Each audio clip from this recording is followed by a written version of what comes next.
नमस्कार दोस्तों, स्वागत है आपका study for public service commission में। जैसे कि आप सभी जानते हैं कि एचएसएससी सीईटी पर हरियाणा सरकार का जो है फैसला आ चुका है। सीईटी को क्वालिफाई किया गया है या फिर नहीं किया गया है।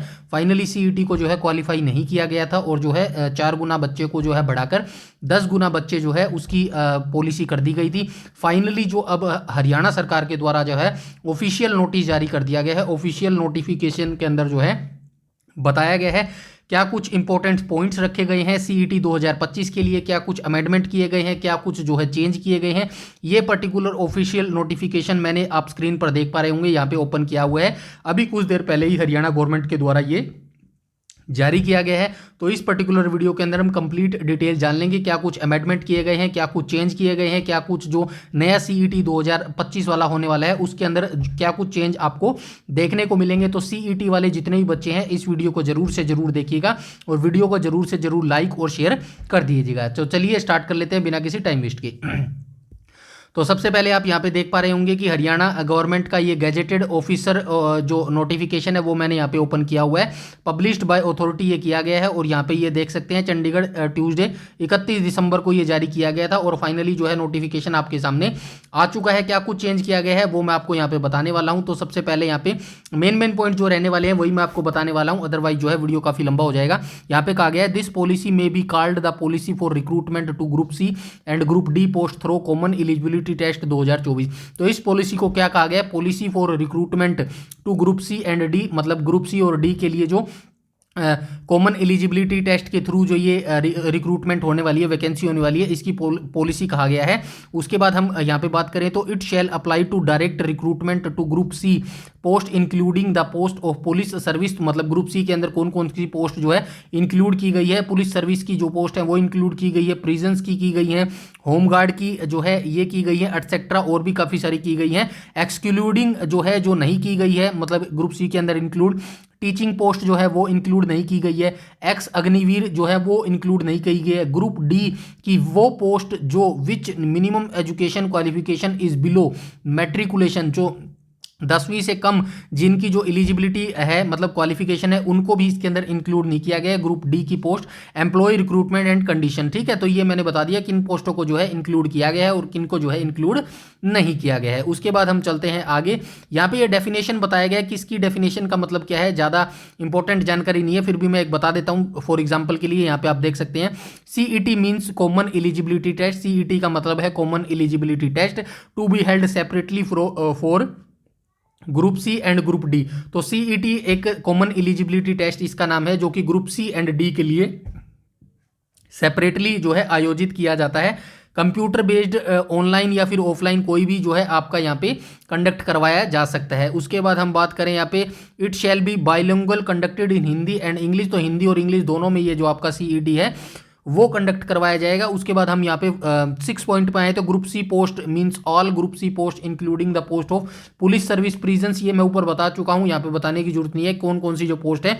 टीचिंग की पोस्ट यहाँ पे जो है इंक्लूड नहीं की गई है और जो एक्स अग्निवीर की है वो भी यहाँ पे इंक्लूड नहीं की गई है। उसके बाद हम बात करें यहाँ पे क्वालिफिकेशन की, तो क्वालिफिकेशन में क्या कहा गया है, the minimum education qualification shall be called 10+2 या फिर इक्विवेलेंट और मैट्रिक विद एडिशनल क्वालिफिकेशन। तो ये बताया गया जो ग्रुप सी की पोस्ट के लिए मिनिमम जो है 10+2 क्लास जो है पास आप होने चाहिए।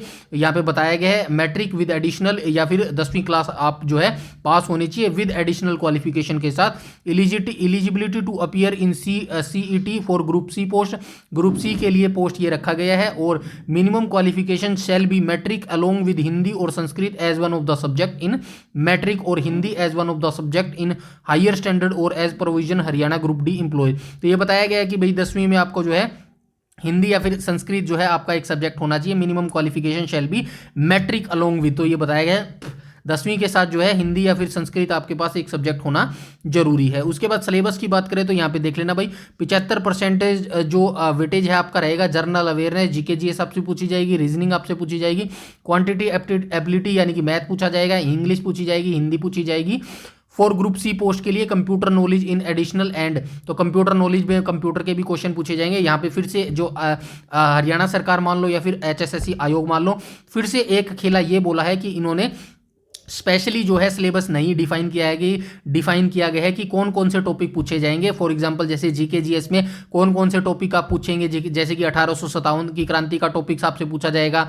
और मतलब टॉपिक वाइज आप समझ पा रहे हैं मैं क्या कहना चाह रहा हूँ, वो अभी इन्होंने जो है यहाँ पे भी डिक्लेयर नहीं किया गया। आई होप जो सीईटी का ऑफिशियल नोटिफिकेशन आएगा उसके अंदर जो है हमें ये देखने को मिल जाएगा। और जो 25% वेटेज रहेगा वो history, current affair, literature, geography, environment, culture etcetera of Haryana. तो हरियाणा से रिलेटेड जो है हरियाणा जीके के जो है 25 क्वेश्चन जो है आपसे यहाँ पे पूछे जाएंगे। इस हिसाब से जो है 100 एमसीक्यू जो है आपके यहाँ पे पूछे जाने वाले हैं। The question paper shall be of the level of senior secondary education 10+2 level और equivalent for group C post and the level of secondary education matric level in case of group D. तो जो आपका paper का level रहेगा group C के लिए वो 10+2 class का लेवल रहेगा, और जो ग्रुप डी की पोस्ट होगी उनके लिए जो है 10वीं क्लास का जो है आपका लेवल रहेगा एग्जाम का।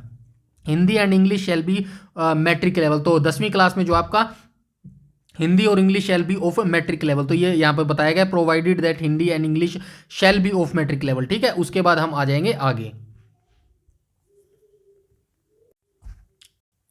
मतलब यहाँ पे हिंदी और जो इंग्लिश सब्जेक्ट होंगे वो 10वीं लेवल के जो है आपसे पूछे जाएंगे।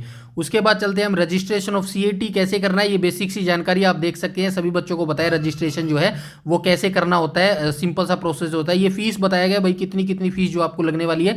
यहाँ पे आप देख सकते हैं ज़्यादा फीस नहीं है, मतलब एक प्रकार से तो फीस है ही, बट ये इंपॉर्टेंट नहीं है, आप देख लेना भाई। ये बताया गया है जैसे कि male applicant for general category होंगे उनके 50% ऑफ स्टैंडर्ड रेट लगेगा। मतलब ये किसका है, रेजिडेंट ऑफ हरियाणा के जो बच्चे होंगे हु प्रोवाइडेड पीवी नंबर, जिसका परिवार पहचान पत्र होगा हरियाणा का, उसके जो है 50% यहाँ पे लगेगा चार्ज। और स्टैंडर्ड रेट का क्या मतलब मैं बता देता हूँ यहाँ पे, for about table standard rate shall be 100। तो ये बताया गया है कि भाई यहाँ पे देख लेना 1000 रुपये जो है टोटल लगेगा। अगर आपका यहाँ पे दिया गया है जैसे कि 50% दिया गया है मेल एप्लीकेंट जर्नल हरियाणा वाले का, तो यहाँ पे 500 रुपये आपके लगेंगे भाई, देख लेना। ठीक है, यहाँ पे 500 रुपये लगेंगे। उसके बाद इनके भी 500 रुपये लगेंगे, मैं बता देता हूँ। ये 25 का मतलब है यहाँ पे 250 लगेंगे आपके। तो इस हिसाब से देख लेना भाई, परसेंटेज करके देख लेना। अब हज़ार जो है आपका स्टैंडर्ड रेट लगने वाला है। ठीक है, 1000 रुपये लगेगी, बाकी जो है हरियाणा के उनके 500 ही रुपये लगने वाले हैं। उसके बाद जो है भाई यहाँ पे देख लेना, यहाँ पे भी 500 लगेंगे। नॉन रेजिडेंट ऑफ हरियाणा वालों को भी 500 लगेंगे, लेकिन प्रोवाइड आधार नंबर आपको देना होगा। लेकिन जिनके आधार नंबर नहीं होंगे उनके यहाँ पे 1000 रुपये लगेंगे टोटल। ठीक है, ये फीस वाला देख लेना आप अपने हिसाब से। उसके बाद यहाँ पे क्या कहा गया है, यहाँ पे कहा गया an applicant who deposit the fee at the time of registration shall be entitle to appear once in CET for both the post of group C and D. Group C और डी दोनों के लिए ये same आपका जो है 500 रुपये fees रहने वाली है। मतलब स्टैंडर्ड रेट के आधार लगने वाले हैं, हरियाणा की मैं बात कर रहा हूँ, दोनों पोस्टों के लिए रहने वाले हैं। However an applicant who want to reappear in CET improve his marks either of group C and D post shall be deposit the fee again. तो ये उसके बाद जो है एक बार सीईटी देने के बाद अगर आप दूसरा सीईटी मतलब जब भी अगली बार सीईटी होगा उसको देना चाहते हैं तो आपको अलग से जो है 500 रुपये आपको दोबारा पे करने पड़ेंगे। ठीक है, यहाँ पे examination and marks group C की बात जो है की गई है, सीईटी एग्जामिनेशन एंड मार्क्स की यहाँ पे बात की गई है। तो इसको हम थोड़ा सा देख लेते हैं। यहाँ पे कहा गया an applicant who intend to apply for direct recruitment to any applicable group C post shall have to appear CET for group C post. तो ये बताया गया एक आवेदक मतलब जो कैंडिडेट होगा किसी भी लागू ग्रुप सी पद पर सीधी भर्ती के लिए आवेदन करना चाहता है उसे ग्रुप सी की पदों के लिए सीईटी में उपस्थित होना होगा। मतलब ग्रुप सी की पोस्ट अगर आप पाना चाहते हैं, ग्रुप सी की नौकरी लगना चाहते हैं हरियाणा में, तो आपको सीईटी के एग्जाम में उपस्थित होना पड़ेगा, सीईटी एग्जाम आपको देना पड़ेगा। थर्ड पॉइंट में इन्होंने कहा है an applicant who does not possess the CET minimum education qualification specified for CET before last date of registration of CET on the designated portal but is due to appear for the examination to attain appropriate education qualification during in the year CET is conducted shall also be eligible to appear of the test CET। तो ये यहाँ पे बताया गया आयोग मतलब CET आयोजित करने अपने मतलब यहाँ पे कहा गया एक आवेदक जिसके पास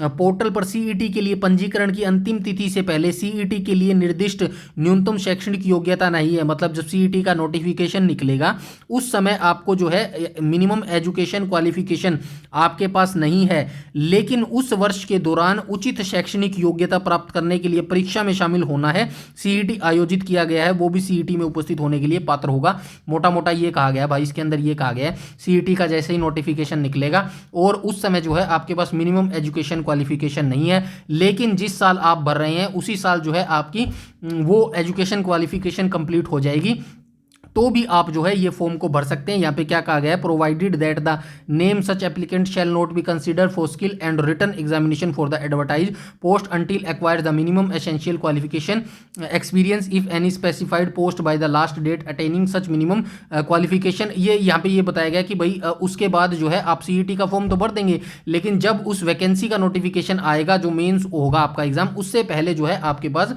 ये एजुकेशन क्वालिफिकेशन होनी जरूरी है। ये ऐसा यहाँ पे बता दिया गया उस वैकेंसी की नोटिफिकेशन की लास्ट डेट तक जो है आपके पास वो मिनिमम एजुकेशन क्वालिफिकेशन होना जरूरी है। उसके बाद हम आ जाते हैं आगे।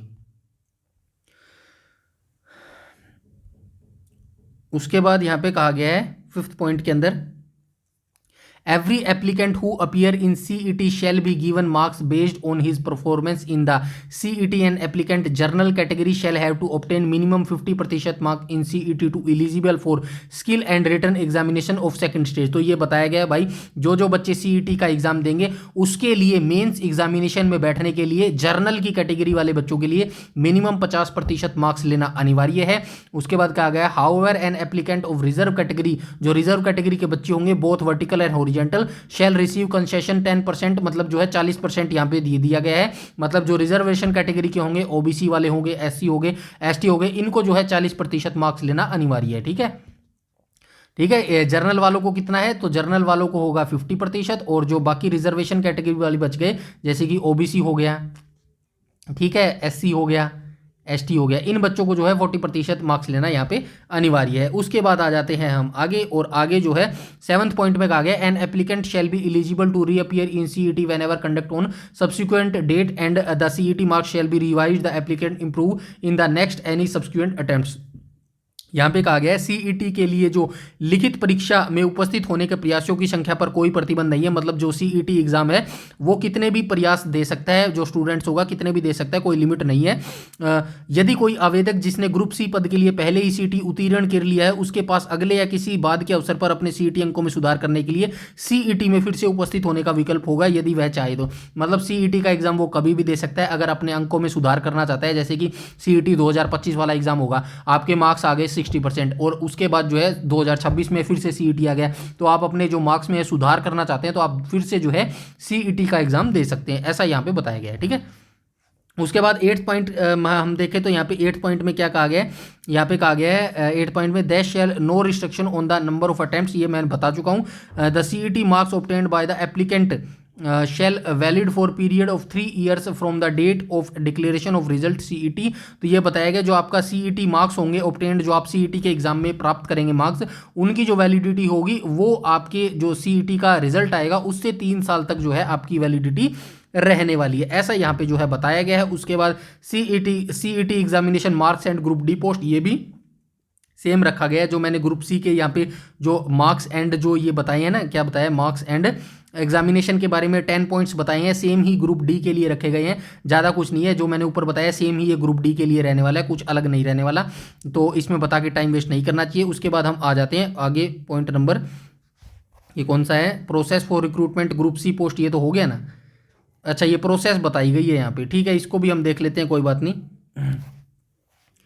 इसके अंदर वैसे ज़्यादा कुछ नहीं बताया गया। एक सेकंड, ये 5th वाला पॉइंट देख लेते हैं। इसके अंदर जो मेन पॉइंट है वो मैंने हाईलाइट करके रख रखा है। इसके अंदर कहा गया है consideration of candidate against post of general category such candidate has secure minimum 50% marks skill और written examination be considered selection recruitment case of consider against reserve category 10% consider. ये वही बताया गया कि भाई सीईटी में अगर आप जो क्वालिफाई होंगे, मतलब क्वालिफाइंग जो मेथड रखा गया है, मतलब मेंस एग्जाम के एग्जामिनेशन के लिए मिनिमम जो क्राइटेरिया है वो जनरल कैटेगरी वालों के लिए यहाँ पे कितना रखा गया है, 50% रखा गया है, और जो रिजर्वेशन कैटेगरी हो गए, जो रिजर्व कैटेगरी हो गए, उनके लिए जो है 40% मार्क्स यहाँ पे रखे गए हैं। ठीक है, उसके बाद हम आ जाते हैं आगे, और यहाँ पे जो है ये क्या कहा गया है इसका भी मैं बता देता हूँ।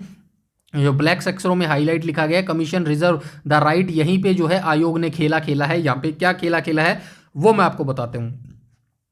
Reserve the right to review the formula to decide the maximum number of CET qualified candidate who shall be eligible to appear for skill and written examination in future whenever feel need to same. समझ पा रहे हैं आप क्या लिखा गया है यहाँ पे? इस पूरे ऑफिशियल गैजेटेड नोटिफिकेशन में कहीं पे भी आप ध्यान से देखेंगे, इस पूरे को पढ़ेंगे, कहीं पे भी ऐसा नहीं लिखा गया कि भाई हम वैकेंसी का 10 गुना बच्चों को जो है शॉर्टलिस्ट करेंगे।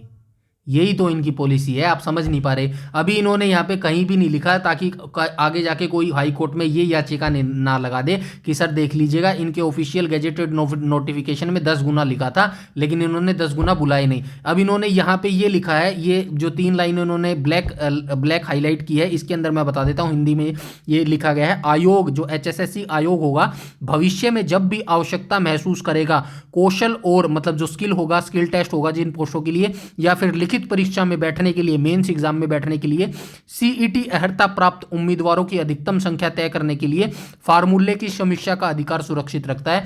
मतलब जो जितने गुना बच्चों को बुलाया जाएगा अभी यहाँ पे नहीं बताया गया लेकिन सुरक्षित रखता है, कितने भी गुना को जो है बुला सकता है आयोग। ये इन 3 लाइनों का मतलब है। इसके अंदर तो भाई कहीं नहीं लिखा गया कि 12 गुना बच्चों को बुलाएगा या फिर 10 गुना बच्चे को बुलाया जाएगा। बाकी सीईटी नोटिफिकेशन आएगा शायद उसमें ये लाइन जो है हमें देखने को मिल जाए। ठीक है, उसके बाद हम आ जाते हैं आगे और जो है हम आगे देख लेते हैं और ये खत्म ही होने वाला है। लास्ट ये 2 लाइन बच गई, इसको भी मैं जल्दी से आपको बता देता हूँ।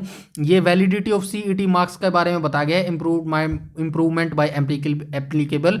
जैसे कि मिस्टर ए है कोई नाम का आदमी, अपीयर्ड इन सीईटी 2022 में वो अपीयर हुआ था, during in year 2022 obtained 70% marks जो है उसने लिए थे 2022 में।